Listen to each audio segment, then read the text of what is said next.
basis of Palestinian life in Gaza. Second, together with the forced displacement, Israel's conduct has been deliberately calculated to cause widespread hunger, dehydration, and starvation. Israel's campaign has pushed Gazans to the brink of famine. An unprecedented 93% of the population in Gaza is facing crisis levels of hunger. Of all the people in the world currently suffering catastrophic hunger, more than 80% are in Gaza. The situation is such that the experts are now predicting that more Palestinians in Gaza may die from starvation and disease than airstrikes. And yet Israel continues to impede the effective delivery of humanitarian assistance to Palestinians, not only refusing to allow sufficient aid in, but removing the ability to distribute it through constant bombardment and obstruction. Just 3 days ago, on 8 January, a planned mission by UN agencies to deliver urgent medical supplies and vital fuel to a hospital and medical supply center was denied by Israeli authorities. This marked the 5th denial of a mission to the center since 26 December, leaving 5 hospitals in northern Gaza without access to life-saving medical supplies and equipment. Aid trucks that are allowed in are seized upon by the hungry. What is provided is simply not enough.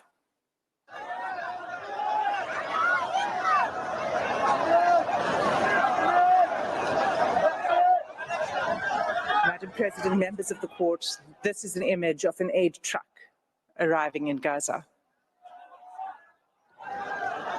Third, Israel has deliberately inflicted conditions in which Palestinians in Gaza are denied adequate shelter, clothes, or sanitation. For weeks, there have been acute shortages of clothes, bedding, blankets, and critical non-food items. Clean water is all but gone, leaving far below the amount required to safely drink, clean, and cook. Accordingly, the WHO has stated that Gaza is experiencing soaring rates of infectious disease outbreaks. Cases of diarrhea in children under 5 years of age have increased 2,000% since hostilities began. When combined and left untreated, malnutrition and disease create a deadly cycle. The 4th genocidal act under Article 2B is Israel's military assault on Gaza's healthcare system, which renders life unsustainable. Even by 7 December, the UN Special Rapporteur on the right to health noted that the healthcare infrastructure in the Gaza Strip has been completely obliterated. Those wounded by Israel in Gaza are being deprived of life-saving medical care. Gaza's healthcare system, already crippled by years of blockade and prior attacks by Israel, is unable to cope with the sheer scale of the injuries. Finally, the UN Special Rapporteur on Violence Against Women and Girls has pointed to acts committed by Israel that would fall under the 4th category of genocidal acts in Article 2D of the Convention. On 22 November, she expressly warned the following: the reproductive violence inflicted by Israel on Palestinian women, newborn babies, infants, and children could be qualified as acts of genocide under Article 2 of the Genocide Convention, including imposing measures intended to prevent births within a group. Israel is blocking the delivery of life-saving aid, including essential medical kits for delivering babies, in circumstances where an estimated 180 women are giving birth in Gaza each day. Of these 180 women, the WHO warns that 15% are likely to experience pregnancy or birth-related complications and need additional medical care. That care is simply not available.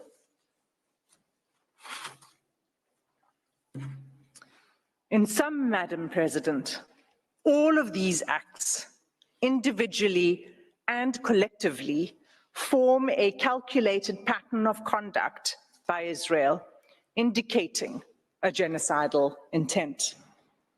This intent is evident from Israel's conduct in specially targeting Palestinians living in Gaza, using weaponry that causes large-scale homicidal destruction, as well as targeted sniping of civilians, designating safe zones for Palestinians to seek refuge, and then bombing these, depriving Palestinians in Gaza of basic needs: food, water, healthcare, fuel, sanitation, and communications, destroying social infrastructure, homes, schools, mosques, churches, hospitals, and killing, seriously injuring, and leaving large numbers of children orphaned.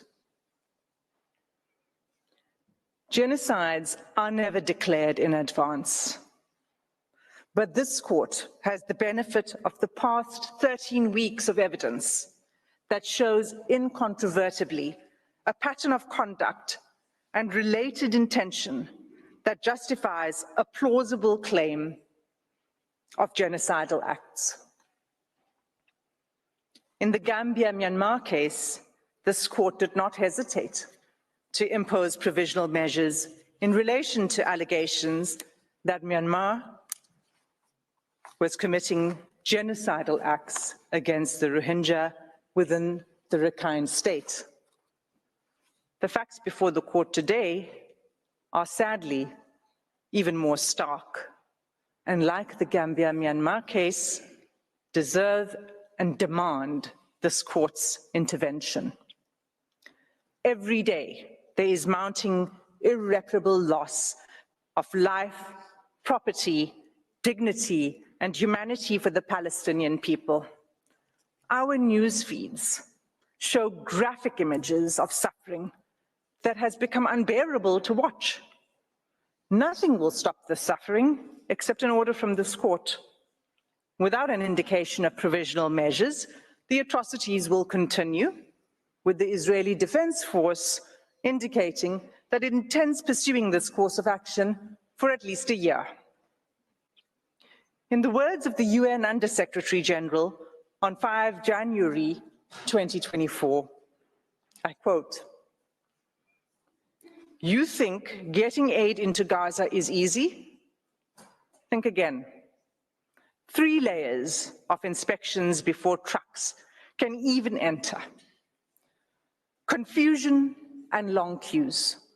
A growing list of rejected items. A crossing point meant for pedestrians, not trucks. Another crossing point where trucks have been blocked by desperate, hungry communities.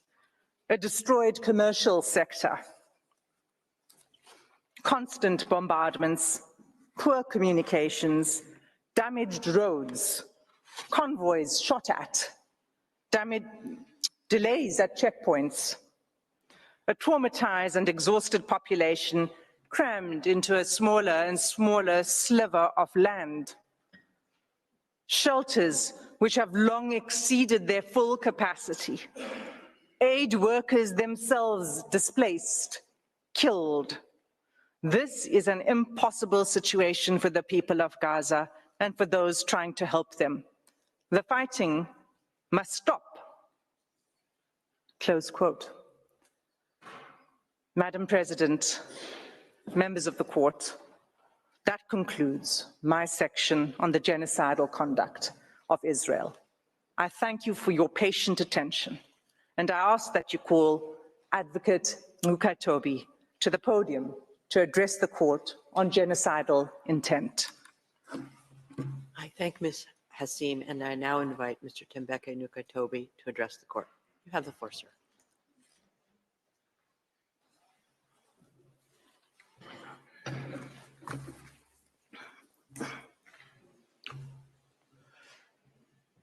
Madam President and distinguished members of the court, it is a privilege to appear before the court on behalf of South Africa. I will address Israel's genocidal intent. At this stage, the court is not required to determine that the only inference to be drawn from the available evidence is genocidal, to order provisional measures, as that is to decide the merits. Rather, the assessment of the existence of an intent to destroy could be made by the court only at the stage of the examination of the merits. That some of the alleged acts may also amount to atrocities other than genocide does not exclude the finding of plausible acts of genocide. Madam President, South Africa is not alone in drawing attention to Israel's genocidal rhetoric against Palestinians in Gaza. 15 United Nations special rapporteurs and 21 members of the United Nations working groups have warned that what is happening in Gaza reflects a genocide in the making and an overt intent to destroy the Palestinian people under occupation. Israel has a genocidal intent against the Palestinians in Gaza. That is evident from the way in which Israel's military attack is being conducted, which has been described by Ms. Hassim as C. It is systematic in its character and form. The mass displacement of the population of Gaza, headed into areas where they continue to be killed, and the deliberate creation of conditions that, quote, lead to a slow death, unquote. There is also the clear pattern of conduct, the targeting of family homes and civilian infrastructure, laying waste to vast areas of Gaza, and the bombing, shelling, and sniping of men, women, and children where they stand, the destruction of the health infrastructure, and lack of access to humanitarian assistance. So much so that as we stand today, 1% of the Palestinian population in Gaza has been systematically decimated, and 1 in 4 Gazans have been injured since 7 October. These two elements alone are capable of evidencing Israel's genocidal intent in relation to the whole or part of the Palestinian population in Gaza. However, third, there is an extraordinary feature in this case, that Israel's political leaders, military commanders, and persons holding official positions have systematically and in explicit terms declared their genocidal intent. And these statements are then repeated by soldiers on the ground in Gaza as they engage in the destruction of Palestinians and the physical infrastructure of Gaza. We show this third element next. Israel's special genocidal intent is rooted in the belief that in fact the enemy is not just the military wing of Hamas, or indeed Hamas generally, but is embedded in the fabric of Palestinian life in Gaza. On 7 October, in a televised address, Israeli Prime Minister Benjamin Netanyahu declared war on Gaza, and I quote, "Israel had started clearing out the communities that have been infiltrated by terrorists." And he warned of an unprecedented price to be paid by the enemy. There are more than 2.3 million Palestinians in Gaza. Israel is the occupying power in control of Gaza. It controls entry, exit, and the internal movements of inside Gaza. And qua Prime Minister, Mr. Netanyahu exercises overall command over the Israeli Defense Force and in turn, the Palestinians in Gaza. Prime Minister Netanyahu, in his address to the Israeli forces on 28 October 2023, preparing for the invasion of Gaza, urged the soldiers to remember what Amalek has done to you. This refers to the biblical command by God to Saul for the retaliatory destruction of an entire group of people known as the Amalekites, put to death men and women, children and infants, cattle and sheep, camels and donkeys. The genocidal invocation to Amalek was anything but idle. It was repeated by Mr. Netanyahu in a letter to the Israeli Armed Forces on 3 November 2023. Madam President, let the Prime Minister's words speak for themselves.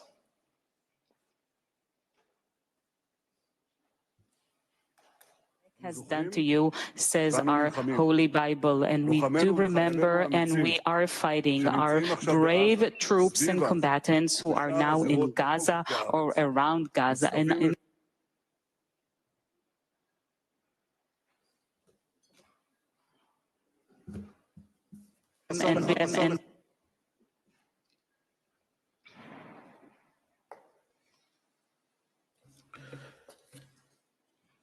the Deputy Speaker of the Knesset, Israel's parliament, has called for the erasure of the Gaza Strip from the face of the earth.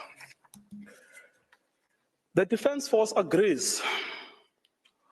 On 9 October, the Defense Minister, Yoav Gallant, gave a situation update to the army, where he said that as Israel was imposing a complete siege on Gaza, there would be no electricity, no food, no water, no fuel. Everything would be closed because Israel is fighting human animals. Speaking to troops on the Gaza border, he instructed them that he has released all the restraints and that Gaza won't return to what it was before. We will eliminate everything. We will reach all places. Eliminate everything, reach all places without any restraints. The theme of destruction of human animals was reiterated by an Israeli army coordinator of government activities in the territories on 9 October 2023, who, in an address to Hamas and the residents of Gaza, stated that Hamas has become ISIS and that the citizens of Gaza are celebrating instead of being horrified. He concluded that human animals are dealt with accordingly. Israel has imposed a total blockade on Gaza. No electricity, no water, just damage. You wanted hell, you will get hell. The language of systematic dehumanization is evident here. Human animals. Both Hamas and civilians are condemned.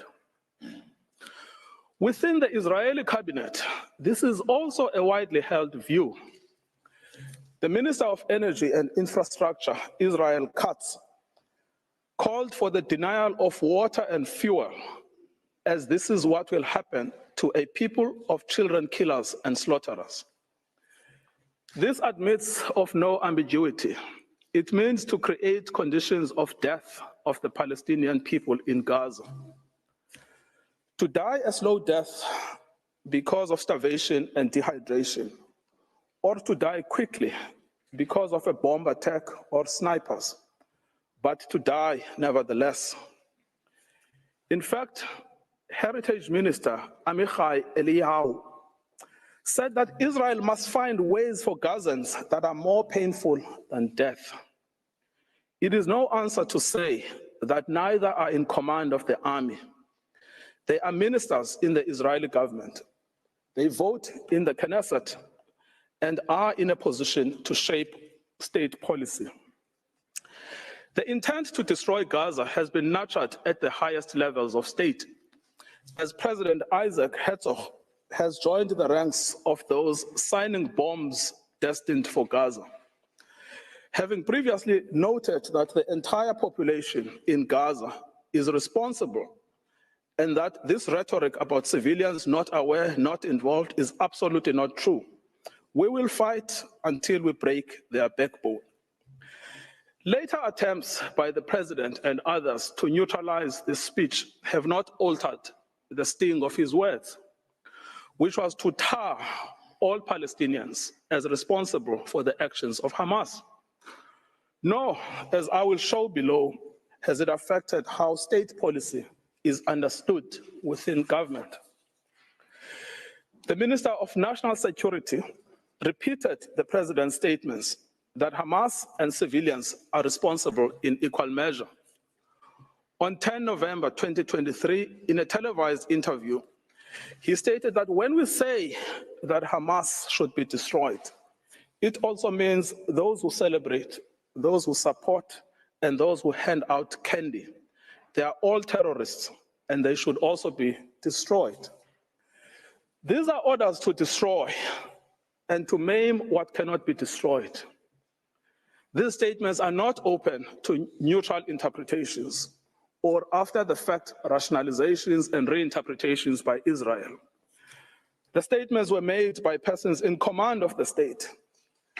They communicated state policy. It is simple. If the statements were not intended, they would not have been made. The genocidal intent behind these statements is not ambiguous to the Israeli soldiers on the ground. Indeed, it is directing their actions and objectives. On 7 December 2023, Israeli soldiers proved that they understood the Prime Minister's message to remember what the Amalek has done to you as genocidal. They were recorded by journalists dancing and singing. We know our motto, there are no uninvolved, that they obey one commandment, to wipe off the seed of Amalek. The Prime Minister's invocation of Amalek is being used by soldiers to justify the killing of civilians, including children. These are the soldiers repeating the inciting words of their Prime Minister.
Israeli soldiers in Gaza were filmed dancing, chanting, and singing in November. May their village burn, may Gaza be erased. There is now a trend among the soldiers to film themselves committing atrocities against civilians in Gaza in a form of snuff video. One recorded himself detonating over 50 houses in Shujaiya. other soldiers were recorded singing, "We will destroy all of Khan Yunis and this house. We will blow it up for you and for everything you do for us." These are the soldiers putting into effect their command.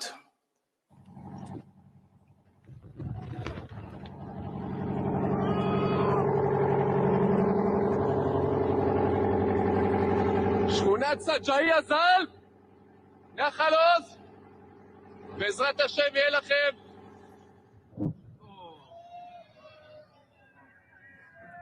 גדוד חטיבה 828, אומרת סג'אעיה שלום. בתים, 30 בתים, גדוד 749.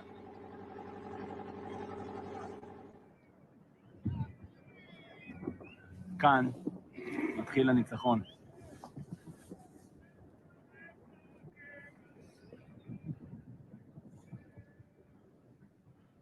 עם ישראל חי.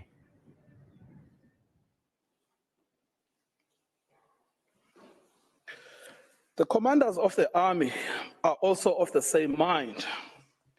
Israeli army commander Yair Ben David has stated that the army had done in Beit Hanon and did there as Shimon and Levi did in Nablus, and that the entire Gaza should resemble Beit Hanon. Israeli soldier Yeshai Shalev published a video against the backdrop of the ruins of what was the site of Al-Azhar University with the caption, "Once upon a time, there was a university in Gaza, and in practice, a school for murderers and human animals." Soldiers obviously believe that this language and their actions are acceptable because the destruction of Palestinian life in Gaza is articulated state policy. Senior political and military officials encouraged without censure the 95-year-old Israeli army reservist Ezra Yachin, a veteran of the Deir Yassin massacre against the Palestinians in 1948, to speak to the soldiers ahead of the ground invasion in Gaza. In his talk, he echoed the same sentiment while being driven around in an officially Israeli army vehicle dressed in Israeli army fatigue. I quote, "Be triumphant and finish them off, and don't leave anyone behind. Erase the memory of them. Erase them, their families, mothers, and children. These animals can no longer live. If you have an Arab neighbor, don't wait, go to his home and shoot him. We want to invade, not like before. We want to enter and destroy what's in front of us, and destroy houses, then destroy the one after it. With all of our forces, complete destruction, enter and destroy. As you can see, we will witness things we've never dreamed of. Let them drop bombs on them and erase them." As recently as 7 January 2024, a video of a soldier was posted online where he boasts that the army had destroyed the entire village of Hibat Azar. For 2 weeks, he said, they had worked hard to bomb the village and executed their mandate. Any suggestion that senior politicians did not mean what they said, much less that the meaning was not understood by soldiers in Gaza, would be without any merit. The scale of destruction in Gaza, the mass targeting of family homes and civilians, the war being a war on children, all make clear that genocidal intent is both understood and is being put into practice. The articulated intent is the destruction of Palestinian life in all its manifestations. The genocidal rhetoric is also commonplace within the Israeli Knesset. Members of the Knesset have repeatedly called for Gaza to be wiped out, flattened, erased, and crushed on all its inhabitants. They have deplored anyone feeling sorry for the uninvolved Gazans, asserting repeatedly that there are no uninvolved, that there are no innocents in Gaza, that the killers of the women and children should not be separated from the citizens of Gaza, and that the children of Gaza have brought this upon themselves, and that there should be one sentence for everyone there, death. Finally, the lawmakers have called for mercilessly bombing from the air, with some advocating for the use of nuclear doomsday weapons, and a Nakba that will overshadow the Nakba of 48. The Prime Minister's genocidal speech has gained ground among some elements of civil society. A famous singer has repeated Mr. Netanyahu's Amalek reference, stating that Gaza must be wiped out and be destroyed with every Amalek seed. We simply must destroy all of Gaza and exterminate everyone who is there. Another has called to erase Gaza, not leave a single person there. Journalists and commentators have announced that the woman is an enemy, the baby is an enemy, the pregnant woman is an enemy. That it is necessary to turn the strip into a slaughterhouse, to demolish every house our soldiers come across, exterminate everyone. The intentional failure of the government of Israel to condemn, prevent, and punish such genocidal incitement constitutes in itself a grave violation of the Genocide Convention. We should recall, Madam President, that in Article 1 of the Convention, Israel confirmed that genocide, whether committed in time of peace or in time of war, is a crime under international law. And it undertook to prevent and to punish it as such. This failure to prevent, condemn, and punish such speech by the government has served to normalize genocidal rhetoric and extreme danger for Palestinians within Israeli society. As MK Moshe Sada from the Likud party has said, the government's own attorneys share his views that Palestinians in Gaza must be destroyed. I quote, "You go anywhere and they tell you to destroy them. In the kibbutz, they tell you to destroy them.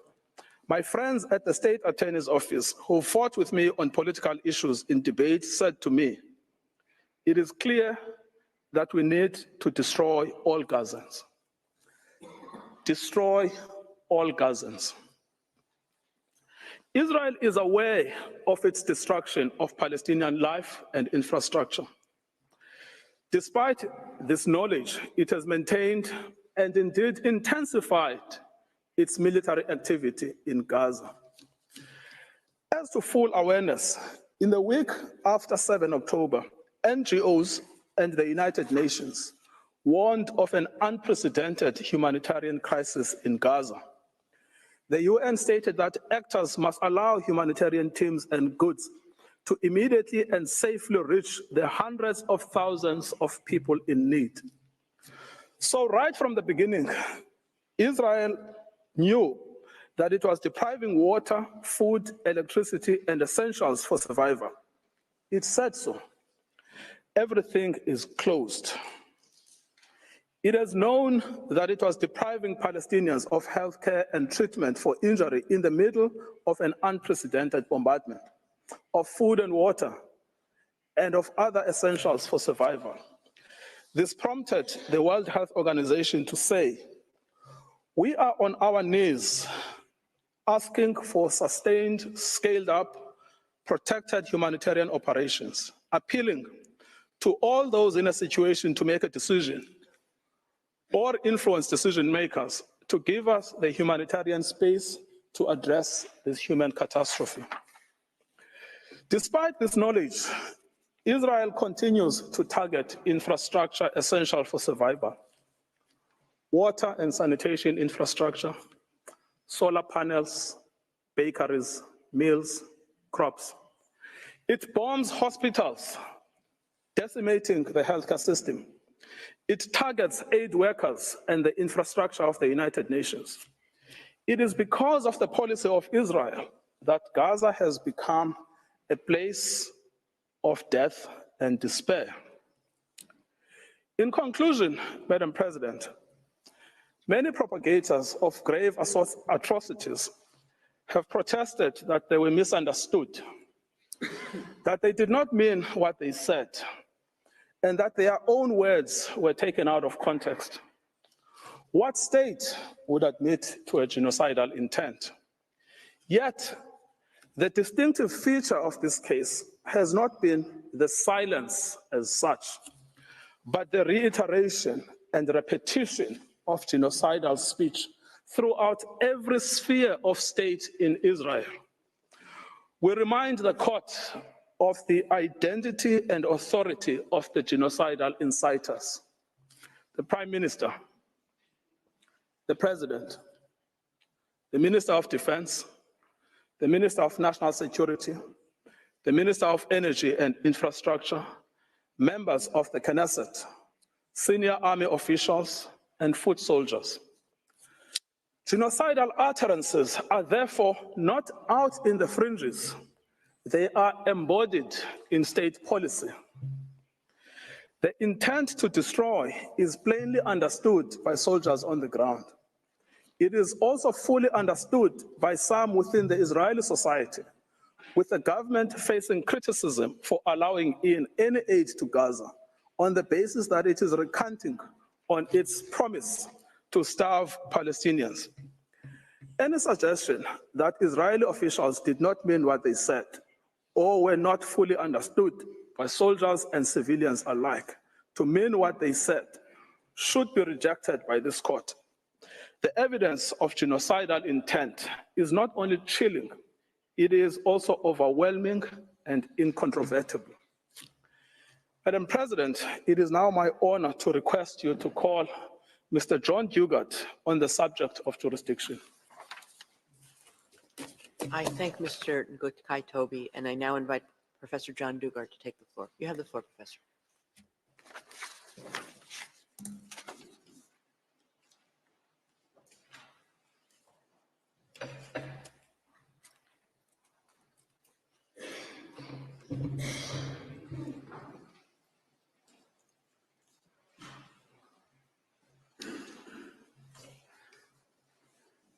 Madam President, distinguished members of the court, it is a great privilege to appear before you today on behalf of the Republic of South Africa. In my speech, I will address the question of jurisdiction. The people of South Africa and of Israel both have a history of suffering. Both states have become parties to the Genocide Convention in the determination to end suffering. In this spirit, neither has attached a reservation to Article 9 of the Convention on the Prevention and Punishment of the Crime of Genocide. It is in terms of this convention dedicated to saving humanity that South Africa brings this dispute before the court. The prohibition on genocide is a peremptory norm. Obligations under the Genocide Convention are erga omnes, obligations owed to the international community as a whole.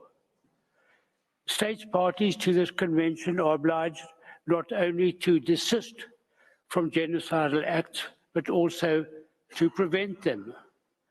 That the obligation of state parties to prevent acts of genocide is the foundation of the convention is clear from its placement in Article 1 of the Convention.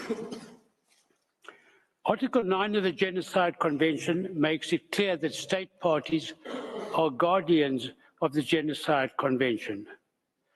Unlike other treaties designed to protect human rights, it does not oblige states to pursue negotiations as a prelude to approaching this court. It does not treat the ending of genocidal acts as a bilateral affair between states. Instead, it envisages a situation in which a state, acting on behalf of the international community as a whole, seizes the jurisdiction of the court as a matter of urgency to prevent genocide. South Africa has a long history of close relations with Israel. For this reason, it did not bring the dispute immediately to the attention of the court. It watched with horror as Israel responded to the terrible atrocities committed against its people on 7 October, with an attack on Gaza that resulted in the indiscriminate killing of innocent Palestinian civilians, most of whom were women and children. The South African government repeatedly voiced its concerns in the Security Council and in public statements that Israel's actions had become genocidal. On 10 November, in a formal diplomatic démarche, it informed Israel that while it condemned the actions of Hamas, it wanted the International Criminal Court to investigate the leadership of Israel for international crimes, including genocide. As the court will know, the definition of genocide in the Rome Statute repeats that of the Genocide Convention. On 17 October, South Africa referred Israel's commission of the crime of genocide to the International Criminal Court for, quote, vigorous investigation, unquote. In announcing this decision, President Ramaphosa publicly expressed his abhorrence for what is happening right now in Gaza, which is now turned into a concentration camp where genocide is taking place. To accuse a state of committing acts of genocide and to condemn it in such strong language is a major act on the part of a state. At this stage, it became clear that there was a serious dispute between South Africa and Israel, which would end only with the end of Israel's genocidal acts. South Africa repeated this accusation at a meeting of BRICS on 21 November and at an emergency special session of the United Nations General Assembly on 12 December. No response from Israel was forthcoming. None was necessary. By this time, the dispute had crystallized as a matter of law. This was confirmed by Israel's official and unequivocal denial on 6 December that it was committing genocide in Gaza. However, as a matter of courtesy, before filing the present application, on 21 December, South Africa sent a note verbal to the Embassy of Israel to reiterate its view that Israel's acts of genocide in Gaza amounted to genocide, that it, as a state party to the Genocide Convention, was under an obligation to prevent genocide from being committed. Israel responded by way of a note verbal that failed to address the issues raised by South Africa in its note and neither affirmed nor denied the existence of a dispute. This was emailed later on the 27th of December. This note was received by the relevant South African team on the 29th of December after the present application was filed. On 4 January, South Africa replied to this note verbal, highlighting Israel's failure to prevent any response to the matters raised by South Africa over the previous months, as reiterated in its note verbal. South Africa made it clear that given Israel's ongoing conduct against Palestinians in Gaza, the dispute referred to in its note verbal of 21 December remained unresolved and was plainly not capable of resolution by way of a bilateral meeting. Nevertheless, South Africa proposed a meeting on 5 January, again out of courtesy.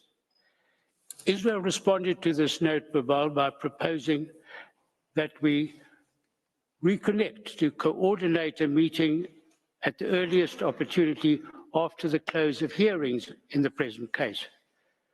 To this, South Africa understandably replied that such a meeting would serve no purpose. Madam President, these notes verbal are all to be found in the judge's folder. The existence of a dispute is a matter to be determined by an objective determination of the facts as they existed at the time of the filing of the application. At this time, South Africa had already accused Israel in the Security Council, the General Assembly, and other public fora of engaging in genocidal acts. It had conducted a diplomatic démarche on Israel, warning it that it viewed its conduct as genocidal. It had requested the International Criminal Court to vigorously investigate crimes under the Genocide Convention committed by Israel in the Gaza Strip, and it accused Israel inter alia of the deliberate targeting of civilians, intentionally causing starvation and impeding relief supplies. It had accused Israel leaders of expressing, quote, the intent of committing genocide. Israel had flatly denied South Africa's accusations. Despite these harsh accusations, Israel has persisted in its genocidal acts against the population of Gaza. What more evidence could be required to? It is precisely because of a situation of this kind, affecting the international community as a whole, that Article 9 of the Genocide Convention does not require negotiations as a precondition to seizing the jurisdiction of the court. Certainly, a respondent state cannot prevent a referral to the court by claiming that there is no dispute and that it wants discussions on this matter when the existence of the dispute is clear. For a state to insist on a time frame for negotiations would simply be a license to commit genocide and would run counter to the object and purpose of the Genocide Convention. Madam President, the question of the crystallization of a dispute has been addressed by this court in preliminary objections at the merits stage where the burden of proof is higher. Although the court has generally adopted a flexible approach to the subject, it has laid down a number of tests for the existence of a dispute. First, it must be shown that the claim of one party is positively opposed by the other. Second, the date for determining the existence of the dispute is the date of the application, but subsequent conduct may be considered. 3, whether the dispute exists must be determined by an objective determination of the facts. And 4, a dispute exists when it is demonstrated on the basis of the evidence that the respondent was aware or could not have been unaware that its views were positively opposed. When these propositions are applied to the facts of this case, it is incontrovertible that a dispute exists between South Africa and Israel. South Africa strongly believes that what Israel is doing in Gaza amounts to genocide. Israel denies this and claims that such an accusation is legally and factually wrong and, moreover, is obscene. So an objective determination of the facts shows that a dispute existed on the date of the submission of South Africa's application, and this has been confirmed by Israel's subsequent statements and by its continuing conduct in Gaza. Moreover, Israel must have been aware from South Africa's public statements, the démarche, and the referral of the matter to the International Criminal Court of Israel's genocidal acts that a dispute existed between the two states. Madam President, the court has indicated that in an application for provisional measures, it is sufficient to show that there is a prima facie basis for jurisdiction. It is submitted that South Africa has convincingly established the existence of a dispute between it and Israel over the fulfillment of the latter's obligations under the Genocide Convention. Finally, it is submitted that regard should be had to the special considerations that apply to the existence of a dispute under Article 9 of the Genocide Convention between a state that brings an application in furtherance of its obligation to prevent genocide and a state accused of committing genocide. This concludes my speech, Madam President. I thank you, the members of the court, for your attention. I now ask you to call to the podium Professor Max Duplessis to address you on the nature of the rights requiring protection and the link between such rights and the measures requested. Thank you. I thank you, Professor Dugard. Before I give the floor to the next speaker, the court will observe a coffee break of 10 minutes. Sitting is adjourned.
Please be seated.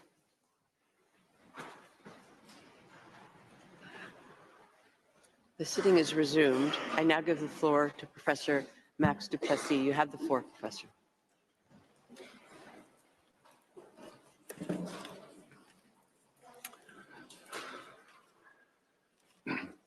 Madam President, distinguished members of the court, it is a privilege to appear before you. It's truly my honor to represent South Africa in these proceedings. I will be focusing on the nature of the rights that South Africa seeks to preserve through its application and the link between such rights and the measures requested. As well established in the court's jurisprudence, and most recently in this court's decision in the Gambia case, for the court to exercise its power to indicate provisional measures, the rights claimed by South Africa on the merits, and for which it is seeking protection, must be at least plausible. This threshold does not require the court to determine definitively whether the rights which South Africa wishes to see protected exist. Rather, the rights asserted must merely be grounded in a possible interpretation of the Convention, and the court must be concerned to preserve by such measures the rights which may subsequently be adjudged by it to belong to either party. Palestinians in Gaza, as a very substantial and important part of the Palestinian national, racial, and ethnical group, simply but profoundly are entitled to exist. As South Africa's ambassador pointed out in opening, to situate the right to exist and the threats to that right requires the court to appreciate that this application by South Africa is brought within a particular context. What is happening in Gaza now is not correctly framed as a simple conflict between two parties. It entails instead destructive acts perpetrated by an occupying power, Israel, that has subjected the Palestinian people to an oppressive and prolonged violation of their right to self-determination for more than half a century. And those violations occur in a world where Israel, for years, has regarded itself as beyond and above the law. As the UN Special Rapporteur on the occupied Palestinian territories explained in 2022, and I quote, "The occupation by Israel has been conducted in profound defiance of international law and hundreds of United Nations resolutions with scant pushback from the international community." That context is important, as South Africa made clear in its application. Where the international community has failed Palestinians for so long, and despite Israel's willful defiance of Palestinians' rights, South Africa turns to this court, seeking to protect the core rights of Palestinians in Gaza, to be protected from acts of genocide, attempted genocide, direct and public incitement to genocide, and complicity in and conspiracy to commit genocide. As the court knows, the Convention prohibits the destruction of a group or part of that group, including through killing, causing serious bodily and mental harm, and inflicting conditions of life calculated to bring about the group's physical destruction. Through these core rights, the Convention further protects the rights of its members to life, and physical and mental integrity. Palestinians in Gaza, women, men, children, because of their membership in a group, are protected by the convention, as is the group itself. And the core rights are violated and threatened by a remarkable set of facts outlined by my colleagues and set out in detail in South Africa's application with supporting evidence. In the speeches to this court today, South Africa has chosen, as you've heard, to avoid the showing of graphic videos and photos. It has decided against turning this court into a theatre for spectacle. It knows, as well as your excellencies, the temptation for both sides in a dispute to parade pictures to shock. But South Africa's application in this court today is built on a foundation of clear legal rights, not images. The detailed material before the court is marshaled to show a case for provisional measures based firmly on this court's prior decisions, and South Africa advances its case on the basis that Palestinians' rights are equally as worthy of protection on the unprecedented evidence before you as those of the victim groups that this honourable court has previously protected by its issuance of provisional measures in the past. The material confirms the rights in issue and their violation, that Israel has committed and is committing acts capable of being characterized as genocidal. You have heard from Ms. Hassim about direct extermination of thousands of people and children of the Palestinian population in Gaza since 7 October last year. And South Africa and the world together stand witness to the forced evacuation of over 85% of the population of Gaza from their homes, and the herding of them into ever smaller areas without adequate shelter or medical care to be attacked, killed, and harmed. So, the rights are immediately and urgently in need of protection because of the ongoing denial by Israel of the conditions necessary for life. It is difficult, with respect, to think of a clearer or more abundantly urgent case. Arif Hussain, the chief economist at the United Nations World Food Programme, chillingly warned a week ago, on the 3rd of January, and I quote, "I've been doing this," he said, "for the past 2 decades, and I've been to all kinds of conflicts and all kinds of crises. And for me, the situation in Gaza, is unprecedented because of, 1, the magnitude, the scale, the entire population of a particular place. 2nd, the severity. And 3rd, the speed at which this is happening, at which this has unfolded, is unprecedented." He concluded, "In my life, I've never seen anything like this in terms of severity, in terms of scale, and then in terms of speed." Madam President, esteemed judges, the core rights on the evidence provided by South Africa in its application are demonstrably being violated. Multiple further statements by UN bodies and experts, as well as various expert human rights organizations and institutions and states, all of which is set out in South Africa's application, confirm as much. They collectively have considered the acts committed by Israel to be genocidal, or at the very least warned that the Palestinian people are at risk of genocide. Since the application was initiated, further states, 13 to date, including the Arab League and the Organization of Islamic Cooperation, representing 57 states, as well as other experts, have expressed their support for the case, thereby underlining the plausibility of South Africa's claim for provisional measures. For the purposes of the indication of provisional measures, the rights asserted by South Africa under the Genocide Convention and their protection corresponds with the very object and purpose of the Convention. Based on the materials before the court, the acts by Israel complained of are capable of being characterized as at least plausibly genocidal. As Mr. Nkonkatobi has explicated, the evidence of the specific genocidal intent is clear from the statements by Israeli government officials and soldiers towards Palestinians in Gaza, and which may be characterized as at the very least plausibly genocidal. This at least plausible genocidal intent can also be deduced from the pattern of conduct against Palestinians in Gaza. It is also, again at the very least, plausible that Israel has failed to prevent or to punish genocide, conspiracy to commit genocide, direct and public incitement to genocide, attempted genocide, and complicity in genocide.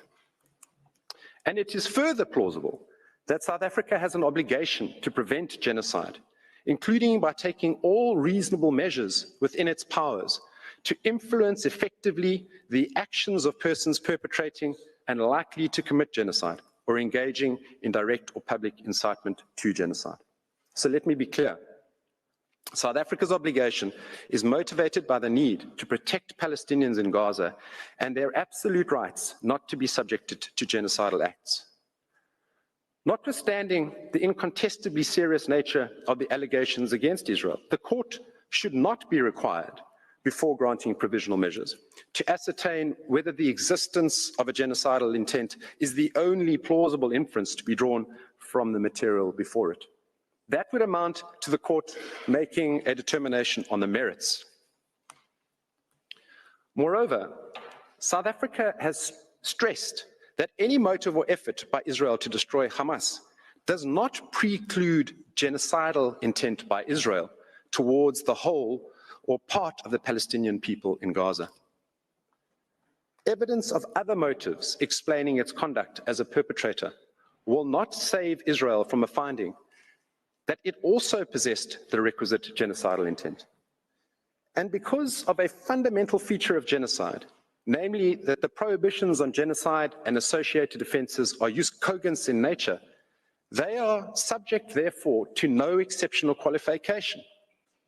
They are absolute in nature, in times of war and peace, always and everywhere. Furthermore, the fact that the alleged acts may also be characterized as crimes other than genocide should not exclude the plausible inference of the existence of genocidal intent. As the UN Secretary General has stated, the prevention of genocide is intrinsically connected to preventing crimes against humanity and war crimes, as these crimes tend to occur concurrently in the same situation rather than as isolated events. Consequently, he said, initiatives aimed at preventing one of the crimes will in most circumstances also cover the others. And as also set out in the ILC articles on state responsibility, the wrongful act of genocide is generally made up of a series of acts which are themselves internationally wrongful. Madam President, honorable members of the court, South Africa's claims thus concern in the first place its own obligations as a state party to the Genocide Convention to act to prevent and punish genocide. In the application, South Africa has stressed that it is acutely aware of its own obligation as a state party to the Convention to prevent genocide. Indeed, this court has recognized the universal character both of the condemnation of genocide and of the cooperation required in order to liberate mankind from such an odious scourge. As the prohibition of genocide is assuredly a peremptory norm of international law, or jus cogens, it is crucial that states pursue their interest under the Convention in ensuring acts of genocide are prevented. Additionally, due to the special characteristics of the Genocide Convention, the respondent state owes this duty not only to the Palestinian people, but to all states parties to the Genocide Convention, including South Africa. This has been emphasized repeatedly by this court and most recently in the Gambia case, where the court held, and I quote, all the states parties to the Genocide Convention have a common interest to ensure that acts of genocide are prevented, and that if they occur, their authors do not enjoy impunity. That common interest, said the court, implies that the obligations in question are owed by any state party to all the other states parties to the convention.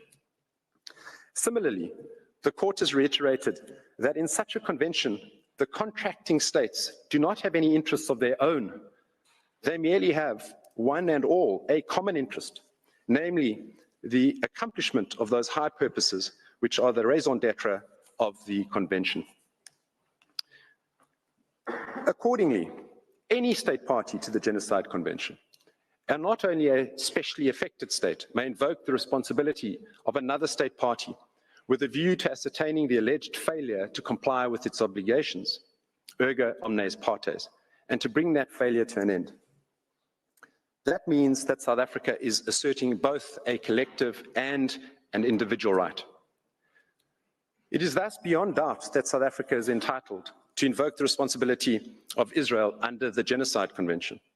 Through South Africa's interest in the common interest, and as a state party to the Genocide Convention itself, it is entitled to safeguard compliance with that instrument. As has been explained, the events unfolding in Gaza at the hands of the Israeli forces are frighteningly unprecedented. Yet what this court is being asked to do in these proceedings, interdicting genocidal acts on an interim basis, is sadly by no means novel. In relation to genocide, the court has indicated provisional measures in analogous circumstances to these. In the Gambia case, where, as here, the state sought provisional measures on the basis of the erga omnes right that the Genocide Convention be complied with. Also, in respect of genocide, the court did the same in the Bosnia and Ukraine cases. And most recently, this court further accepted the erga omnes character of parties' rights in relation to the Torture Convention. So South Africa respectfully contends that in this case, the rights of the Palestinians in Gaza are no less worthy of this court's considerable protective power under Article 41 to issue provisional measures. This court cannot but find, as it did in the Gambia case, where this court held that there is a correlation between the rights of members of groups protected under the Genocide Convention, the obligations incumbent on states parties thereto, and the right of any state party to seek compliance therewith by another state party. South Africa's request therefore complies with Article 41 of this court statute and engages the power of this court to preserve by such measures the rights which may subsequently be adjudged by it to belong to either party. South Africa requests this court to discharge that critical protective power. And South Africa does so by virtue of its own clear right and solemn obligations held towards the international community as a whole. For the court to indicate one or more provisional measures, there must also be a link between the rights, the protection of which is sought, and the provisional measure being requested. Such a link manifestly exists, we say, between the rights claimed by South Africa in its application and the provisional measures requested, which are directly linked to the rights which form the subject matter of the dispute. The provisional measures sought therefore ensure the protection of rights which might ultimately form the basis of a judgment in the exercise of the court's jurisdiction in due course. The rights at stake in these proceedings are certainly at least plausible, grounded in a possible interpretation of the Convention, and as the Convention imposes on parties the obligation to prevent and punish genocide under Article 1, and in doing so, intends to protect groups and parts of groups from genocide. The Convention was designed to protect both states, parties, and human groups. When acts in breach of the Convention are perpetrated, it is the fundamental rights of people and the relevant group that are violated. Those fundamental rights of Palestinians in Gaza would be the subject of any judgment by this court on the merits.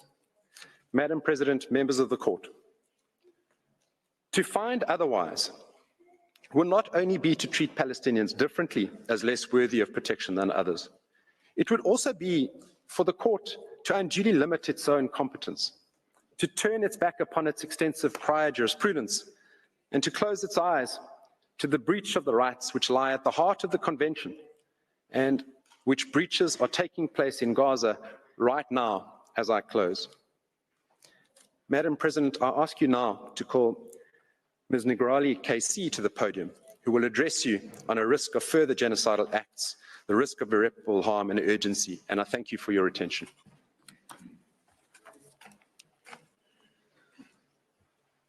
I thank Professor du Plessis, and I now invite Ms. Bin Glini Nagrali to take the floor. You have the floor, madam.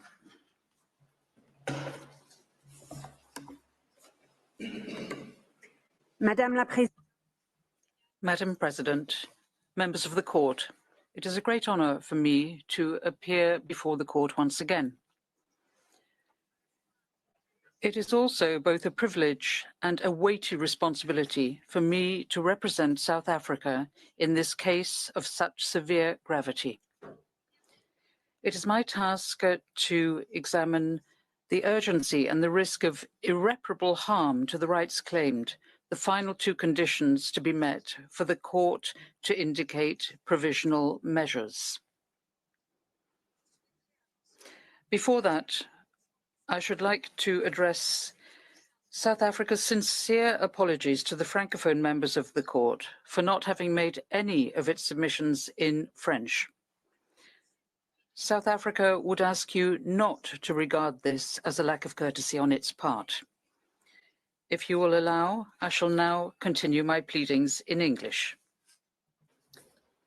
Madam President, members of the court, there is an urgent need for provisional measures to protect Palestinians in Gaza from the irreparable prejudice caused by Israel's violations of the Genocide Convention. The United Nations Secretary General and its chiefs described the situation in Gaza variously as a crisis of humanity, a living hell, a bloodbath, a situation of utter deepening and unmatched horror, where an entire population is besieged and under attack, denied access to the essentials for survival on a massive scale. As the United Nations Under-Secretary General for Humanitarian Affairs stated last Friday, and I quote, "Gaza has become a place of death and despair. Families are sleeping in the open as temperatures plummet.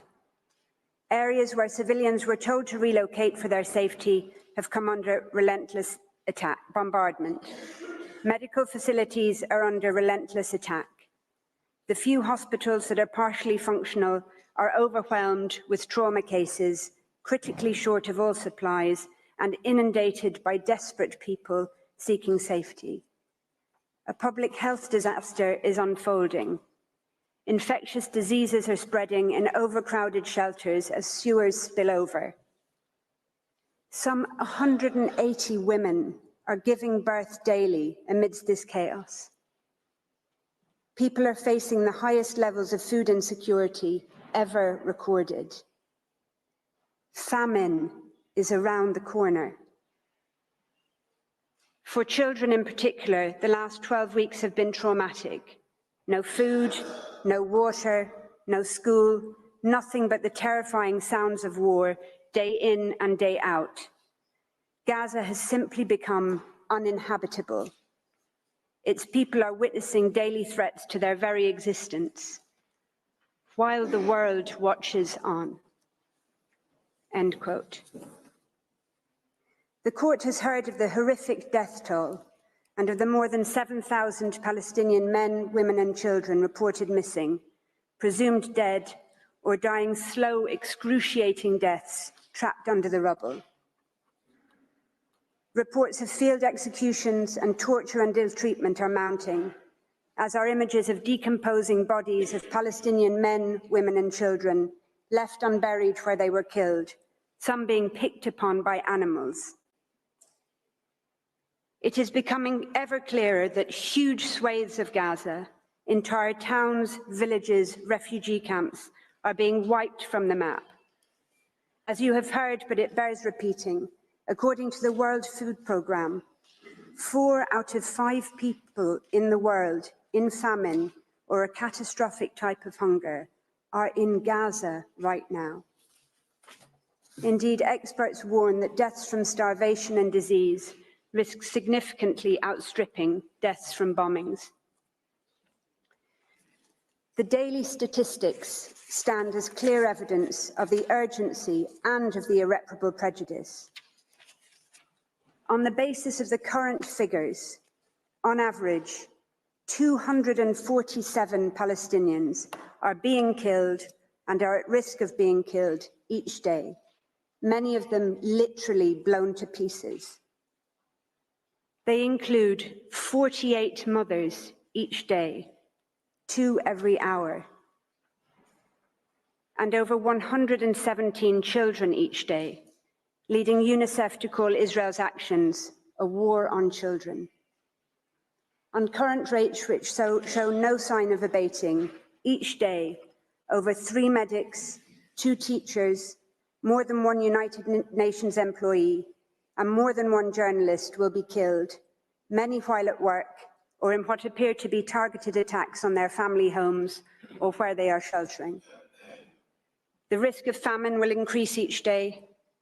Each day, an average of 629 people will be wounded, some multiple times over, as they move from place to place, desperately seeking sanctuary. Each day, over 10 Palestinian children will have 1 or both legs amputated, many without anesthetic. Each day, on current rates, an average of 3,900 Palestinian homes will be damaged or destroyed. More mass graves will be dug. More cemeteries will be bulldozed and bombed and corpses violently exhumed, denying even the dead any dignity or peace. Each day, ambulances, hospitals, and medics will continue to be attacked and killed. The first responders who have spent 3 months without international assistance, trying to dig families out of the rubble with their bare hands, will continue to be targeted. On current figures, 1 will be killed almost every second day, sometimes in attacks launched against those attending the scene to rescue the wounded. Each day, yet more desperate people will be forced to relocate from where they are sheltering or will be bombed in places where they have been told to evacuate to. Entire multi-generational families will be obliterated, and yet more Palestinian children will become WCNSF, Wounded Child, No Surviving Family, the terrible new acronym born out of Israel's genocidal assault on the Palestinian population in Gaza. There is an urgent need for provisional measures to prevent imminent, irreparable prejudice to the rights in issue in this case. There could not be a clearer or more compelling case. In the words of the Commissioner General of the United Nations Relief and Works Agency, there must be an end to the decimation of Gaza and of its people. Turning to the court's case law, as the court has recently reaffirmed, and I quote, "The condition of urgency is met when acts susceptible of causing irreparable prejudice can occur at any moment before the court makes a final decision on the case," end quote. That is precisely the situation here. Any of those matters to which I have referred can and are occurring at any moment. United Nations Security Council resolutions demanding, quote, "the immediate, safe, unhindered delivery of humanitarian assistance at scale throughout Gaza and full, rapid, safe and unhindered humanitarian access," end quote, remain unimplemented. United Nations General Assembly resolutions calling for a humanitarian ceasefire have been ignored. The situation could not be more urgent. Since these proceedings were initiated on the 29th of December 2023 alone, an estimated over 1,703 Palestinians have been killed in Gaza and over 3,252 injured. As to the criterion of irreparable prejudice, for decades now, the court has repeatedly found it to be satisfied in situations where serious risks arise to human life or to other fundamental rights. In the cases of Georgia, Russia, and Armenia, Azerbaijan, the court ordered provisional measures, having found a serious risk of irreparable prejudice where hundreds of thousands of people had been forced from their homes. In ordering provisional measures in the latter case, the court noted the context of, I quote, the long-standing exposure of the population to a situation of vulnerability, including hindrances to the importation of essential goods, causing shortages of food, medicine, and other life-saving medical supplies, end quote.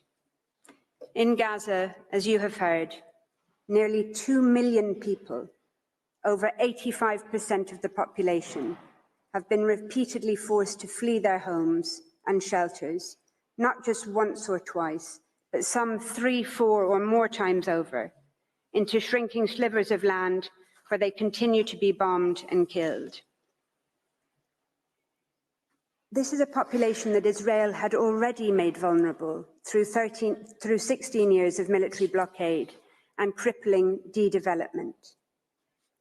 Today, Israel's hindrances to the import of food and essential items have brought Gaza to the brink of famine, with adults, mothers, fathers, grandparents regularly foregoing food for the day so that children can eat at least something.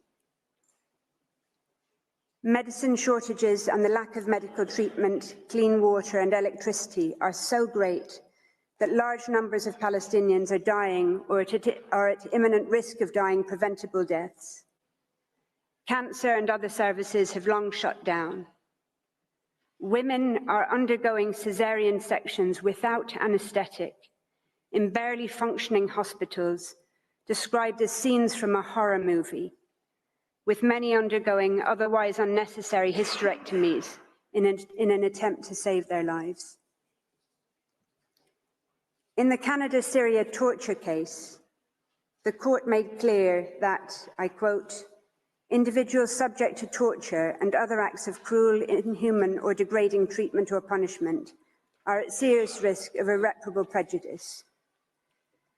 Well, Palestinians in Gaza are also at risk of such irreparable prejudice, with videos of Palestinian boys and men rounded up and stripped and degraded broadcast to the world, alongside footage of serious bodily harm and accounts of serious mental harm and humiliation.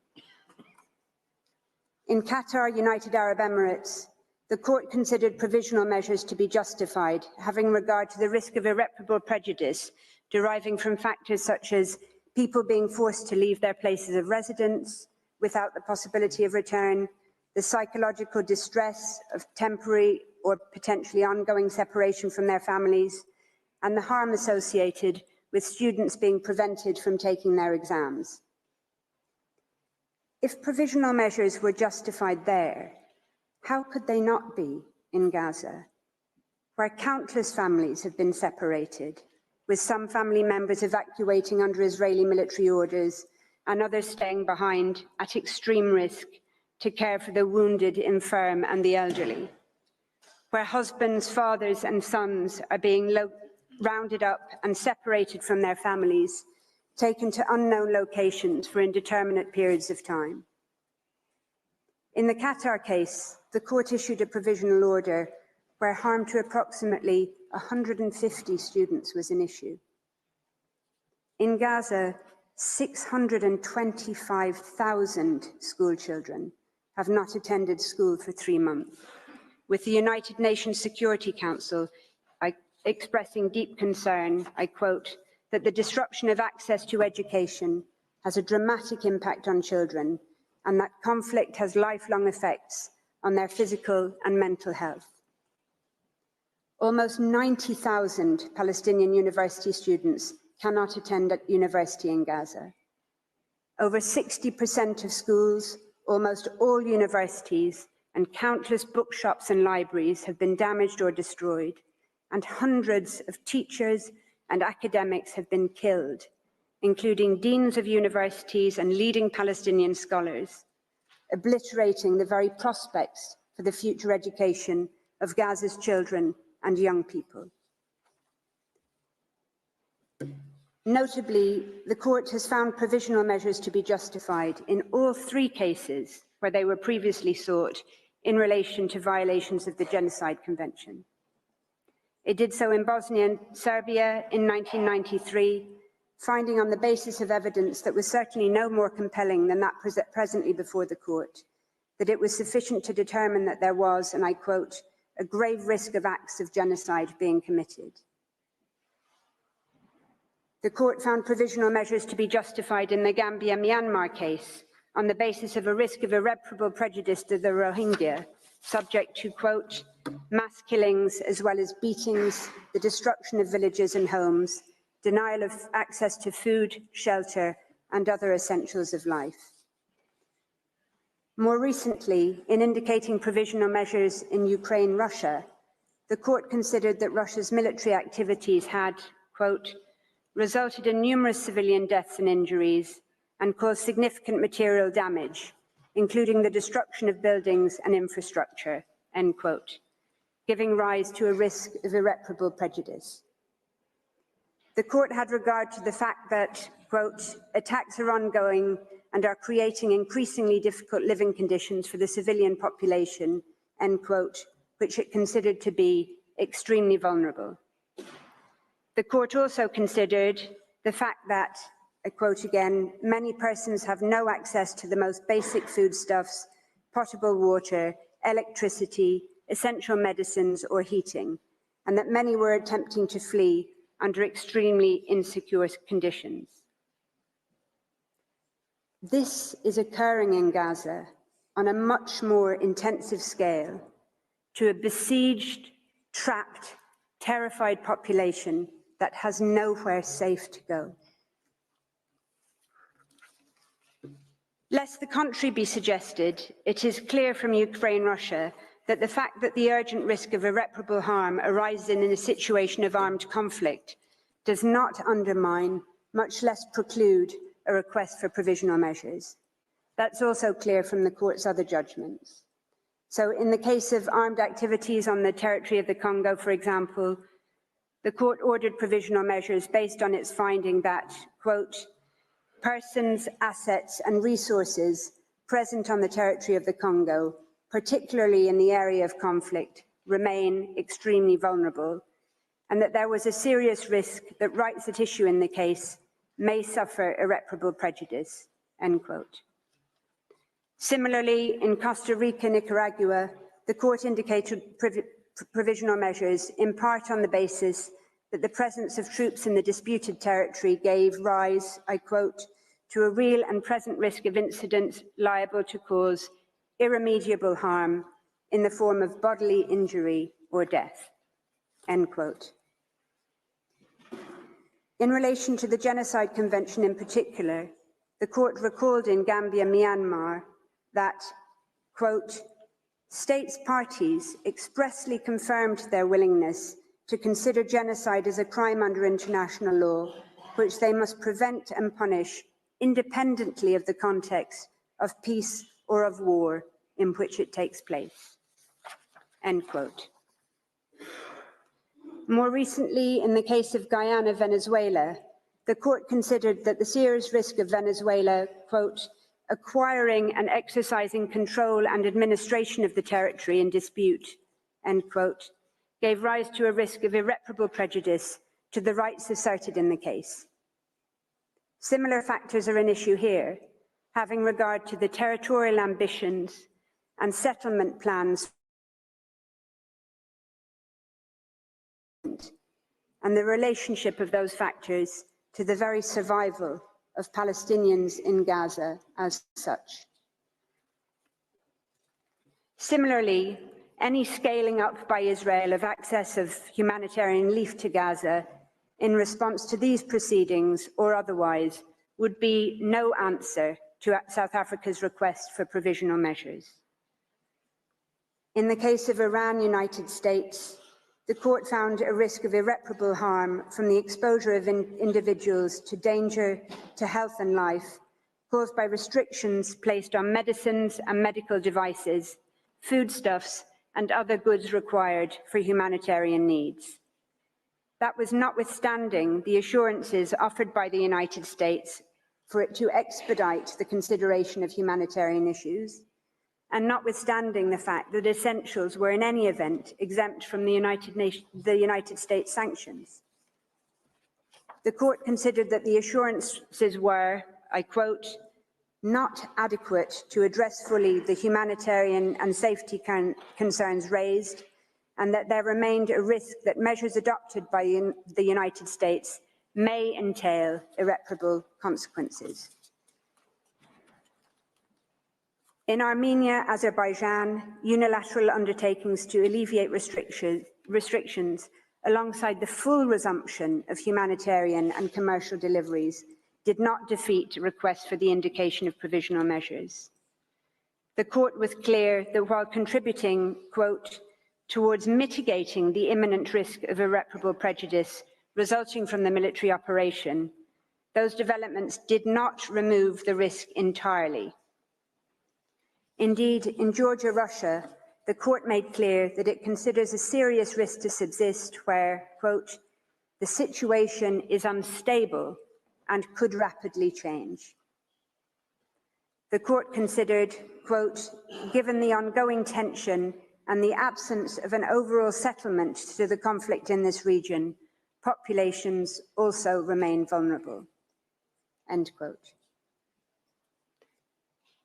Israel continues to deny that it is responsible for the humanitarian crisis it has created, even as Gaza starves.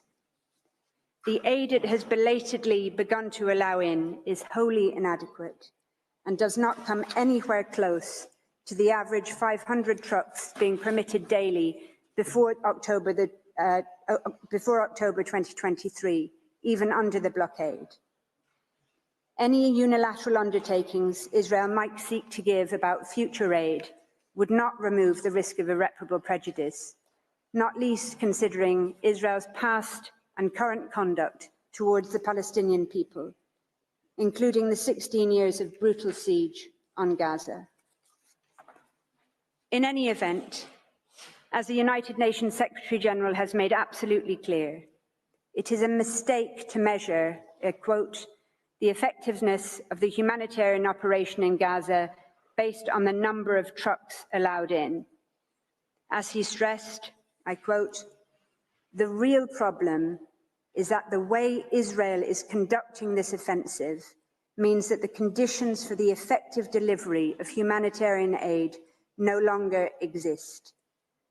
That would require security, staff who can work in safety, logistical capacity, and the resumption of commercial activity. It requires electricity and steady communications. All of these remain absent, end quote. Indeed, only shortly after Israel opened the Kerem Shalom crossing to goods in late December 2023, it was struck in a drone attack, killing 5 Palestinians and leading to another temporary closure. Nowhere and nobody is safe. As the United Nations Secretary-General and all its chiefs have made clear, without a halt to Israel's military operations, crossings, aid convoys, and humanitarian workers, like everyone and everything else in Gaza, remain at imminent risk of further irreparable prejudice. An unprecedented 148 United Nations staff have been killed to date. Without a halt to Israel's military activity in Gaza, there will be no end to the extreme situation facing Palestinian civilians.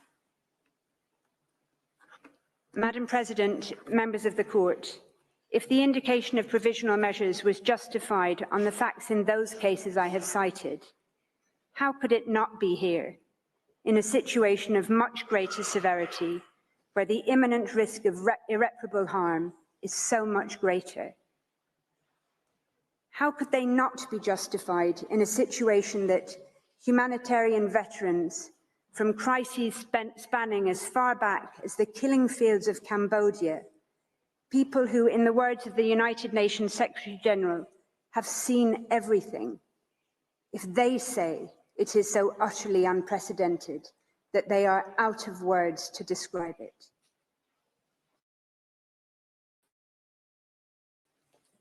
It would be a complete departure from the long and established line of jurisprudence that this court has firmly established and recently reconfirmed for the court not to order provisional measures in this case.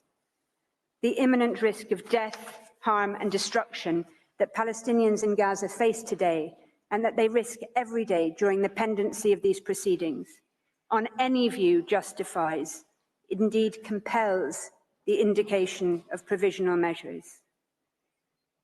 Some might say that the very reputation of international law, its ability and willingness to bind and to protect all people equally, hangs in the balance. But the Genocide Convention is about much more than legal precedent. It is also fundamentally about the confirmation and endorsement of elementary principles of morality. The court recalled the 1946 General Assembly resolution on the crime of genocide, which made clear that, I quote, "Genocide is a denial of the right of existence of entire human groups, as homicide is the denial of the right to live of individual human beings. Such denial of the right of existence shocks the conscience of mankind, results in great losses to humanity in the form of cultural and other contributions represented by these human groups, and is contrary to moral law and to the spirit and aims of the United Nations," end quote. Notwithstanding the Genocide Convention's recognition of the need to rid the world of the odious scourge of genocide, the international community has repeatedly failed. It failed the people of Rwanda. It had failed the Bosnian people and the Rohingya, prompting this court to take action. It failed again by ignoring the early warnings of the grave risk of genocide to the Palestinian people, sounded by international experts since 19th of October of last year. The international community continues to fail the Palestinian people, despite the overt, dehumanizing, genocidal rhetoric by Israeli governmental and military officials, matched by the Israeli army's actions on the ground. Despite the horror of the genocide against the Palestinian people being live streamed from Gaza to our mobile phones, computers, and television screens, the first genocide in history where its victims are broadcasting their own destruction in real time in the desperate, so far vain hope that the world might do something. Gaza represents nothing short of a moral failure, as described by the usually circumspect International Committee of the Red Cross. As underscored by United Nations chiefs, that failure has, I quote, repercussions not just for the people of Gaza, but for the generations to come, who will never forget these over 90 days of hell and assaults on the most basic precepts of humanity. As stated by a United Nations spokesperson in Gaza last week, at the site of a hospital clearly marked with the symbol of the Red Crescent, where 5 Palestinians, including a 5-day-old baby, had just been killed. The world should be absolutely horrified. The world should be absolutely outraged. There is no safe space in Gaza, and the world should be ashamed. Madam President, members of the court, in conclusion, I share with you 2 photographs. The first is of a whiteboard at a hospital in northern Gaza, one of the many Palestinian hospitals targeted, besieged, and bombed by Israel over the course of the past 3 brutal months. The whiteboard is wiped clean of no longer possible surgical cases, leaving only a handwritten message by a Médecins Sans Frontières doctor, which reads, "We did what we could. Remember us." The second photograph is of the same whiteboard after an Israeli strike on the hospital on the 21st of November that killed the author of the message, Dr. Mahmoud Abu Nujayla, along with 2 of his colleagues. Just over a month later, in a powerful sermon delivered from a church in Bethlehem on Christmas Day, the same day Israel had killed 250 Palestinians, including at least 86 people, many from the same family, massacred in a single strike on Maghazi refugee camp. Palestinian pastor Munzar Ishaq addressed his congregation and the world, and he said, and I quote, "Gaza as we know it no longer exists. This is an annihilation. This is a genocide. We will rise. We will stand up again from the midst of destruction, as we have always done as Palestinians, though this is by far maybe the biggest blow we have received." But he said, "No apologies will be accepted after the genocide. What has been done has been done. I want you to look in the mirror and ask, where was I when Gaza was going through a genocide?" South Africa is here before this court in the Peace Palace. It has done what it could. It is doing what it can by initiating these proceedings, by seeking interim measures against itself as well as against Israel. South Africa now respectfully and humbly calls on this honourable court to do what is in its power to do, to indicate the provisional measures that are so urgently required to prevent further irreparable harm to the Palestinian people in Gaza, whose hopes, including for their very survival, are now vested in this court. Madam President, members of the court, I should like to thank you for your kind attention. I ask that you call Professor Lowe, KC, to the podium now to describe the provisional measures sought by South Africa on behalf of the Palestinian people. I thank Ms. Negralik, and I now invite Professor Von Lowe to address the court. You have the floor, Professor.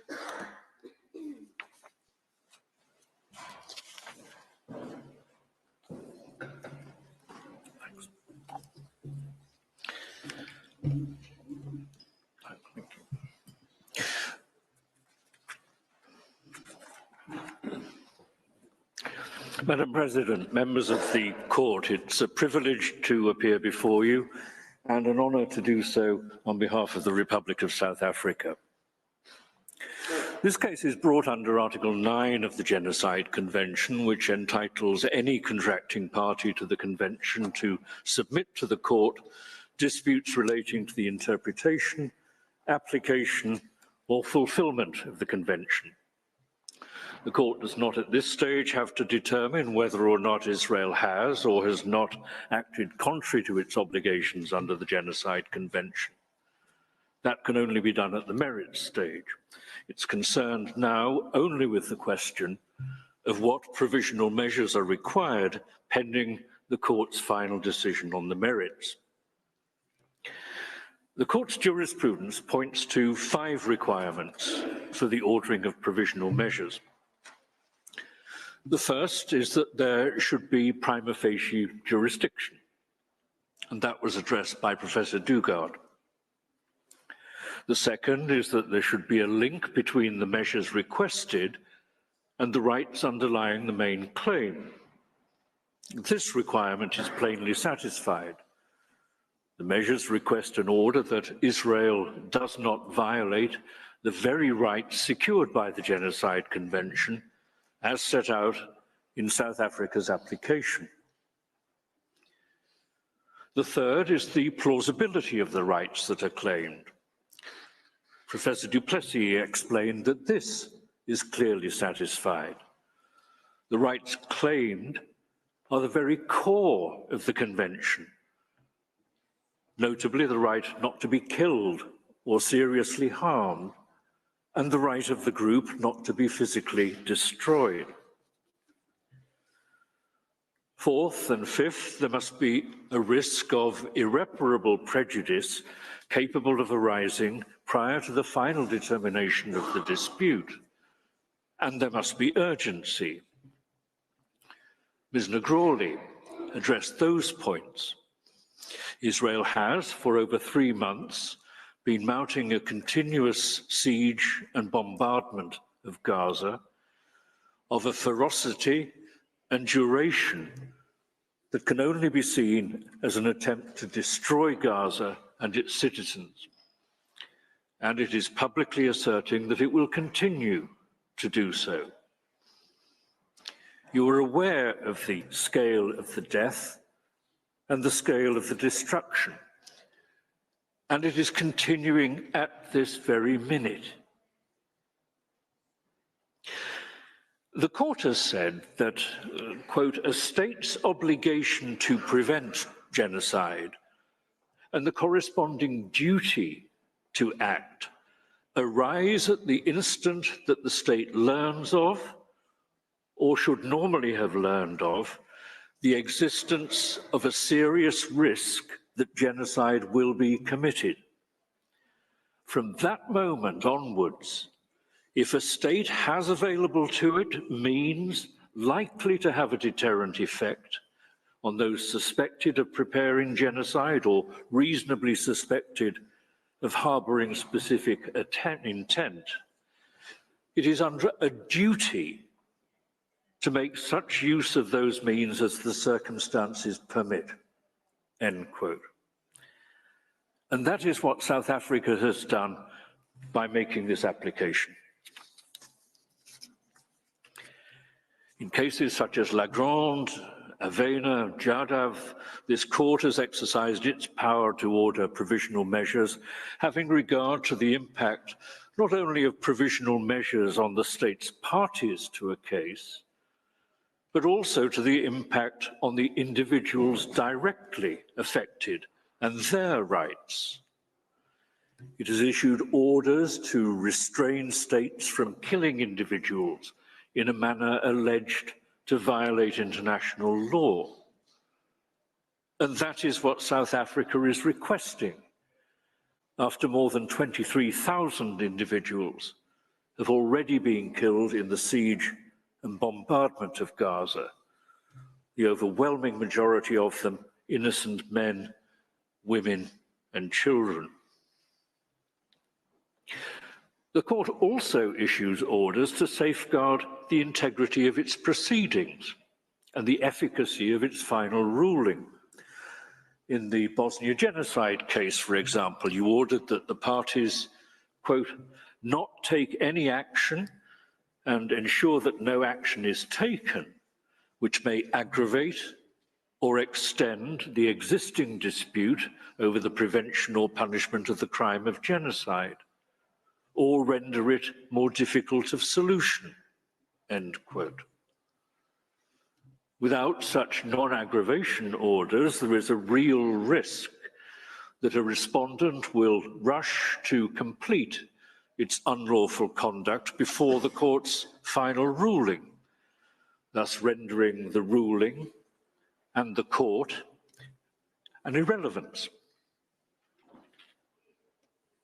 Well, South Africa has kept its application in this case within the scope of the convention.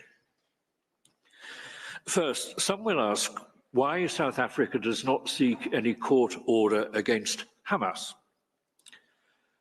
This case concerns Israel's actions in Gaza, which is territory that 3 weeks ago in Resolution 2720, the UN Security Council stressed is, quote, an integral part of the territory occupied in 1967, end quote, by Israel.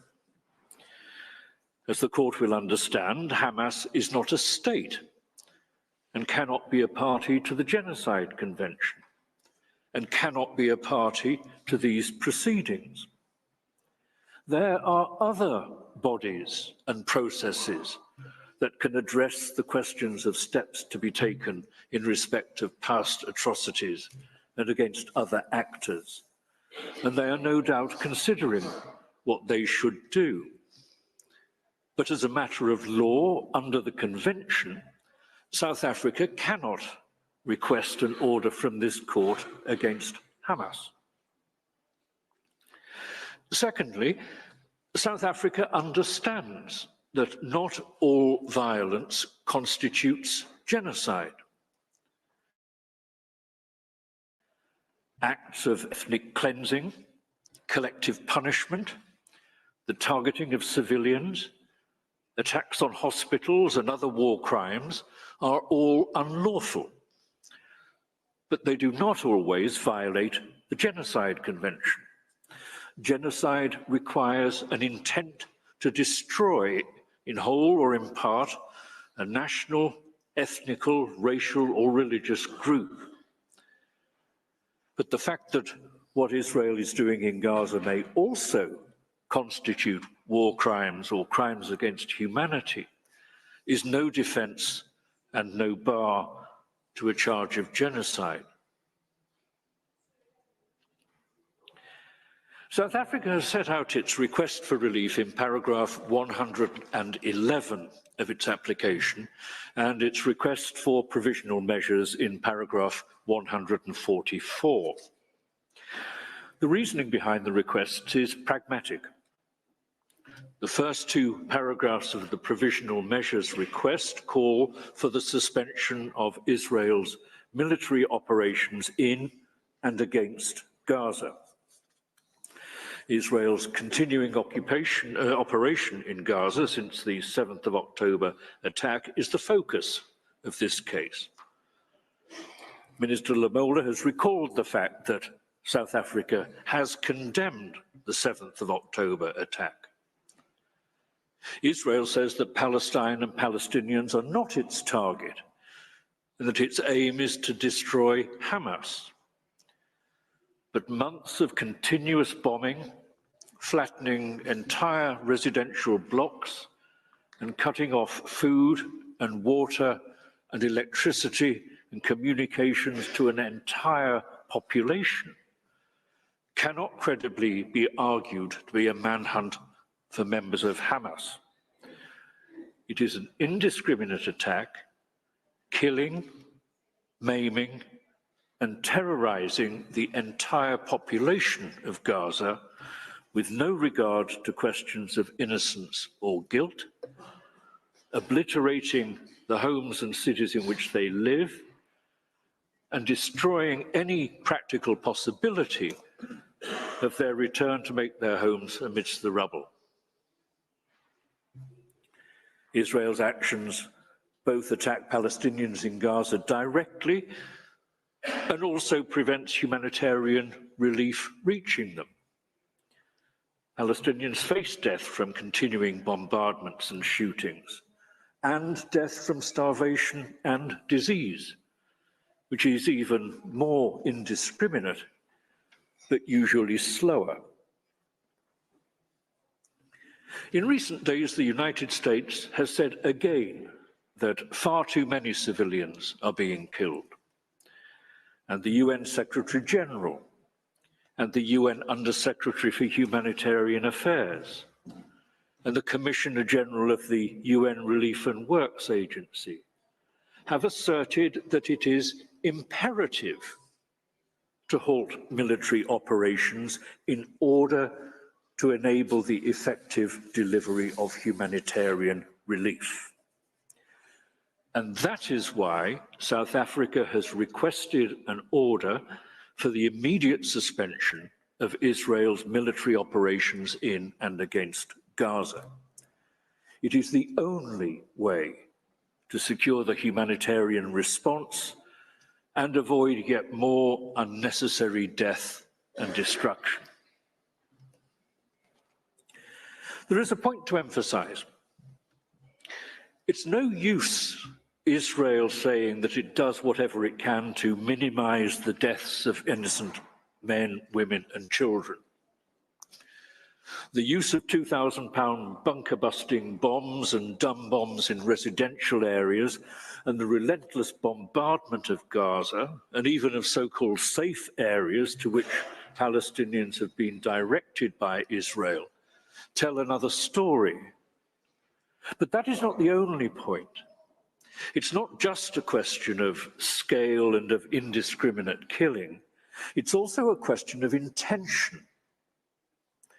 If any military operation, no matter how carefully it's carried out, is carried out pursuant to an intention to destroy a people in whole or in part, it violates the Genocide Convention, and it must stop. And that is why all military operations capable of violating the Genocide Convention must cease. The third request is for an order that both Israel and South Africa, in accordance with their obligations under the Genocide Convention in relation to the Palestinian people, take all reasonable measures to prevent genocide. The fourth and fifth measures then spell out these general obligations in terms of the specific instances of offences listed in Articles 1, 2 and 3 of the Convention. The sixth requested measure addresses the fact that, aside from its own acts, the government of Israel is legally bound to prevent and punish others who engage in or incite or actively support conduct that violates the Genocide Convention. Until the reported intervention of the Attorney General 36 hours ago, Israeli authorities appear to have done practically nothing to stop the flow of genocidal rhetoric, including statements emanating from the ranks of public officials. Indeed, the toleration, even normalization of such incitement has become a matter of concern within Israel itself. And that is why this measure is sought. This case is important. Lives are at stake. Israel's credibility and reputation are at stake. Yet evidence that could determine whether or not particular acts violate the Genocide Convention is being lost or destroyed, while fact-finders and foreign journalists are unable to report freely from Gaza. Hence the seventh request, which is for an order directing the preservation of evidence. And finally, South Africa asks that the court require specific reports from Israel on what it is doing to implement the order. General assurances are not enough. Reports published via the court are an essential element of accountability. I should address the question of self-defense. In its advisory opinion in the Wall case, the court noted that the threat that Israel had argued justified the construction of the wall was not imputable to a foreign state, but emanated from territory, the occupied Palestinian territory, over which Israel itself exercises control. For those reasons, the court decided, as a matter of international law, the right of self-defense under Article 51 of the Charter, the UN Charter, had no relevance in such circumstances. 20 days ago, the Security Council affirmed yet again that Gaza is occupied territory. Though Israel refers to a complete withdrawal from Gaza, it has retained control over Gaza, over access by land and sea and air, and over key governmental functions and supplies of water and electricity. The tightness of its grip may have varied, but no one can doubt the continuous reality of Israel's grip on Gaza. The court's legal holding from 2004 holds good, and a similar point is to be made here. What Israel is doing in Gaza, it is doing in territory under its own control. Its actions are enforcing its occupation. The law on self-defense under Article 51 of the UN Charter has no application. But that is not the main point. The main point is much simpler. It is that no matter how monstrous or appalling an attack or provocation. Genocide is never a permitted response. Every use of force, whether used in self-defense or in enforcing an occupation or in policing operations or otherwise, must stay within the limits set by international law, including the explicit duty in Article 1 of the Convention to prevent genocide. South Africa believes that the publicly available evidence of the scale of the destruction resulting from the bombardment of Gaza and the deliberate restriction of food, water, medicines, and electricity available to the population of Gaza demonstrates that the government of Israel, not Jewish people or Israeli citizens, the government of Israel and its military is intent on destroying the Palestinians in Gaza as a group and is doing nothing to prevent or punish the actions of others who support that aim. And I repeat, the point is not simply that Israel is acting disproportionately. The point is that the prohibition on genocide is an absolute, a peremptory rule of law. Nothing can ever justify genocide. No matter what some individuals within the group of Palestinians in Gaza may have done, and no matter how great the threat to Israeli citizens might be, genocidal attacks on the whole of Gaza and the whole of its population with the intent of destroying them cannot be justified. And no exception can be made in a provisional measures order to allow a state to engage in actions that are capable of violating its obligations under the Genocide Convention. It is unthinkable that a court would ever do such a thing. That is the simple point in this case. Genocide can never be justified in any circumstances. Israel's actions will be examined closely and methodically at the merit stage, when the court will want to hear what Israel has to say in its defense. What matters now is that the evidence indicates that Israel's actions have violated its obligations under the Genocide Convention, that they continue to violate them, and that Israel has asserted that it intends to continue them. Israel may say that it will comply with all of its obligations under the Genocide Convention and that orders from the court are not necessary.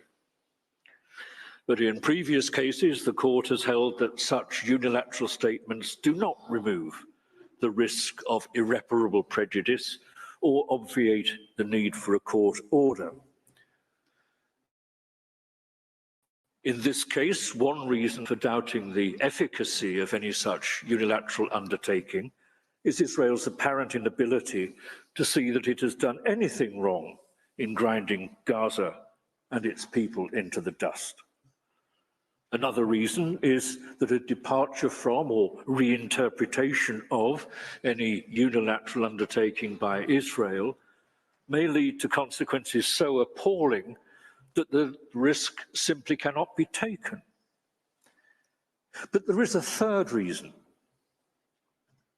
As was noted during the submissions to this court in the case concerning the reservations to the Genocide Convention in 1951, quote, "The obligation to submit disputes concerning the interpretation or execution of the Convention to the International Court of Justice was regarded as one of the prime guarantees of the due fulfillment of the basic obligation to prevent and punish the crime of genocide," end quote.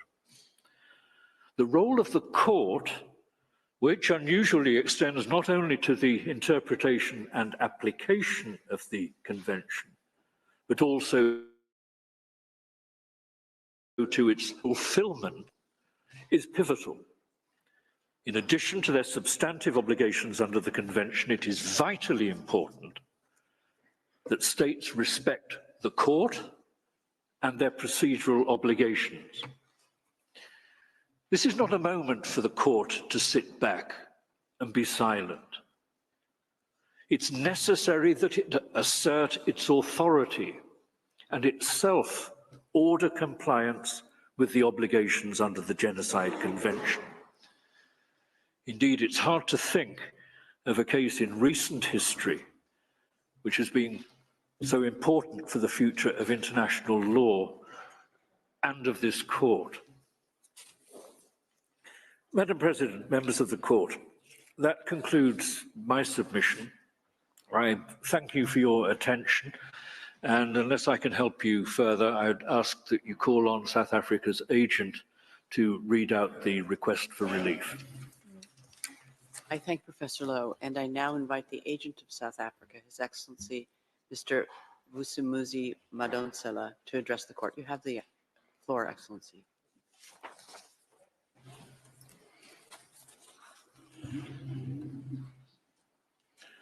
Madam President, it remains my honor to read to Your Excellencies the provisional measures that South Africa requests from the court.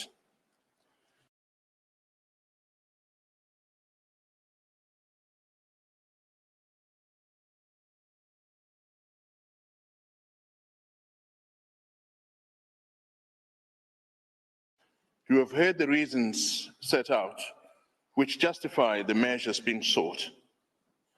To sum up, the indication of provisional measures is, we recognize, without prejudice to the merits of the underlying claim. Yet, the evidence at this stage indicates grave violence and genocidal acts against the Palestinians in Gaza, in flagrant contravention of the Genocide Convention and in breach of their rights. South Africa has come to this court to prevent genocide and to do so in the discharge of the international obligation that rests on South Africa and all other states under the convention.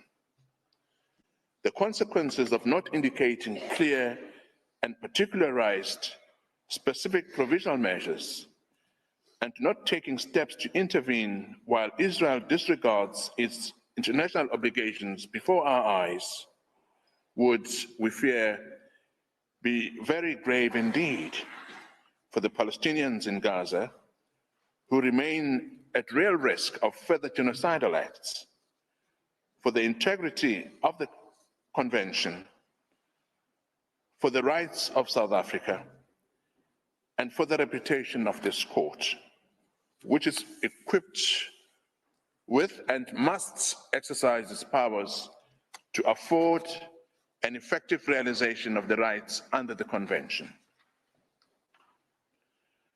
That means we respectfully submit, indicating the provisional measures being sought by South Africa, as well as any others in addition which the court might deem appropriate. Justice and equal respect for the rights of Palestinians points overwhelmingly in favor of these critically required provisional measures. Madam President, I now proceed to read the measures requested by South Africa. On the basis of the facts set forth above, South Africa, as a state party to the Convention on the Prevention and Punishment of the Crime of Genocide, respectfully request the courts, as a matter of extreme urgency, pending the court's determination of this case on the merits, to indicate the following provisional measures in relation to the Palestinian people as a group protected by the Genocide Convention. These measures are directly linked to the rights that form the subject matter of South Africa's disputes with Israel. 1, the state of Israel shall immediately suspend its military operations in and against Gaza.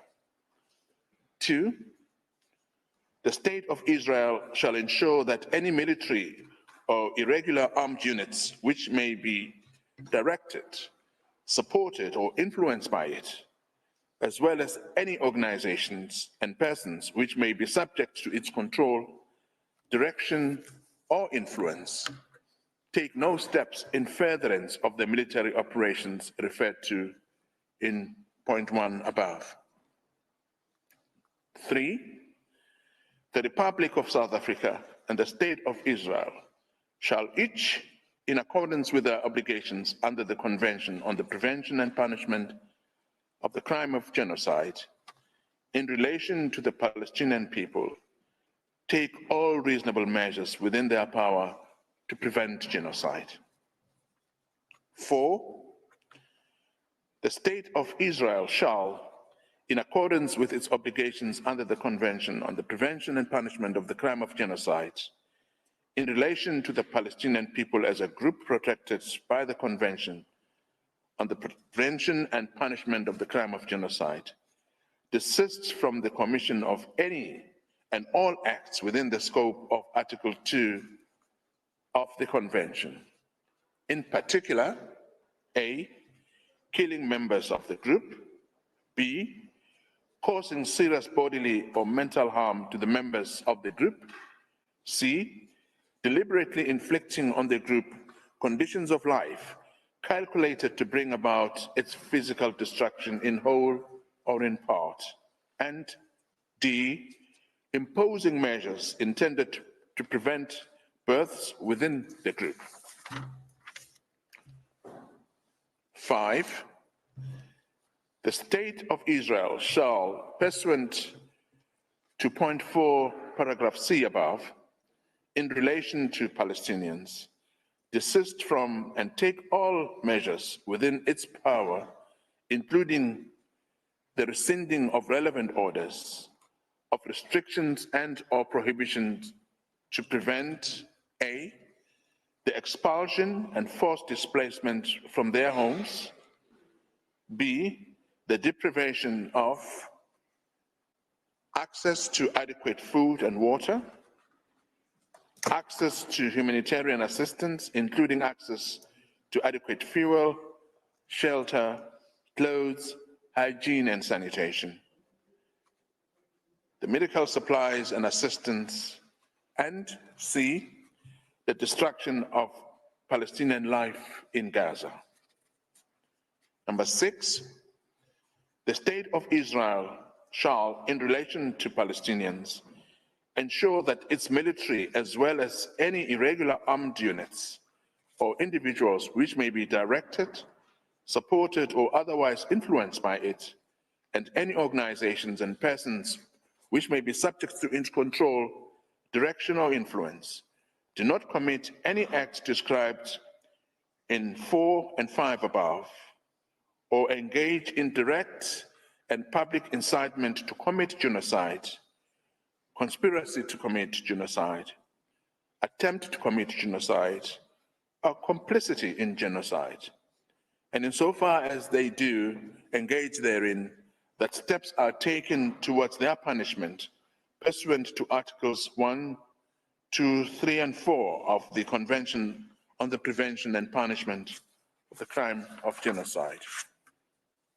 Number 7, the State of Israel shall take effective measures to prevent the destruction and ensure the preservation of evidence related to allegations of acts within the scope of Article 2 of the Convention on the Prevention and Punishment of the Crime of Genocide. To that end, the State of Israel shall not act to deny or otherwise restrict access by fact-finding missions, international mandates, and other bodies to Gaza to assist in ensuring the preservation and retention of said evidence.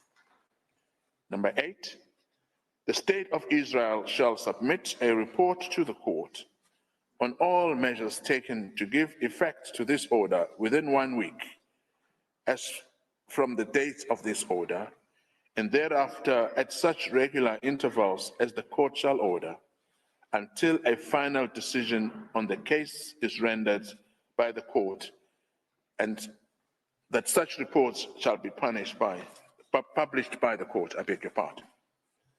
Number 9, The state of Israel shall refrain from any action and shall ensure that no action is taken which might aggravate or extend the dispute before the court or make it more difficult to resolve. Thank you, Madam President and distinguished members of the court. That concludes South Africa's address. Thank you. I thank the agent of South Africa, whose statement brings to an end the single round of oral argument of South Africa, as well as this morning's sitting. The court will meet again tomorrow, 12 January 2024 at 10 a.m. to hear the single round oral argument of Israel. The sitting is adjourned.